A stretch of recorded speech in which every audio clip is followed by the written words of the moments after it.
عمران خان نے کچھ مطالبات دہرائے ہیں. وہ کہتے ہیں کہ میرا سب سے پہلا مطالبہ جو ہے وہ یہ ہے کہ 9 مئی کے واقعات کی اور 8 فروری کے انتخابات کی، ان دونوں کی الگ الگ جوڈیشل انکوائری کرائی جائے تاکہ حقائق سب کے سامنے آ سکے اور پتہ چل سکے. پھر ان سے یہ کویشچن بھی ہوا کہ آپ سے امریکی سفیر کوئی ملاقات کے لیے آیا یا کوئی بات چیت اس طرح کی آپ نے سنی؟ تو انہوں نے کہا ابھی تک تو ملاقات نہیں ہوئی، لیکن اگر وہ ملاقات کے لیے آئے تو ان سے بھی ڈونلڈ لو کے خط اور جو امریکی حکومت کا کردار ہے اس کے اوپر بات ضرور کروں گا.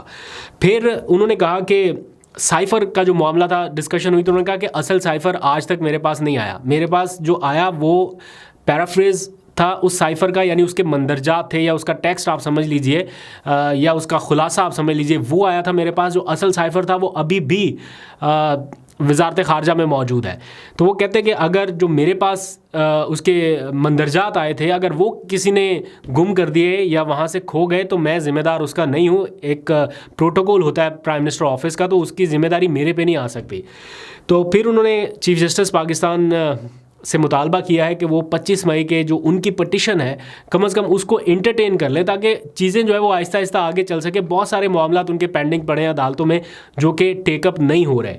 پھر عمران خان نے کہا کہ وہ 8 فروری والے ہیں، یعنی کہ سیاسی میدان میں جیتنے والے. تو وہ کہتے ہیں کہ ہم سیاسی میدان میں ہی مقابلہ کرنا چاہتے ہیں. جب ان سے رانا ثناءاللہ کے بیانات کے بارے میں پوچھا گیا جو مبینہ طور پر دھمکی آمیز بیانات ہیں جس کے اوپر پی ٹی آئی نے بڑا سخت رد عمل بھی دیا، ایف آئی آرز بھی درج کرانے کی کوشش کی، تو عمران خان یہ کہتے ہیں کہ ایسی باتیں جو ہیں خیر اس کے اوپر نیکسٹ ولاگ میں کر لوں گا ڈسکشن. انہوں نے سخت رد عمل دیا لیکن ساتھ انہوں نے کہا کہ ہم سیاسی لوگ ہیں، سیاسی میدان میں مقابلہ کریں گے. پھر وہی بات اینڈ پہ جب ان سے کویشچن ہوا کہ اگر آپ کو جیل میں رکھتے ہیں آپ کے ساتھ ساتھ اور کارکنان بھی ہیں ان کے لیے آسانی کب ہوگی، تو انہوں نے کہا کہ میں یہ کہتا ہوں کہ میرے کارکنان کو رہا کر دیں لیکن مجھے اگر جیل میں رکھنا چاہیں تو رکھیں، جتنی دیر دل چاہے رکھیں.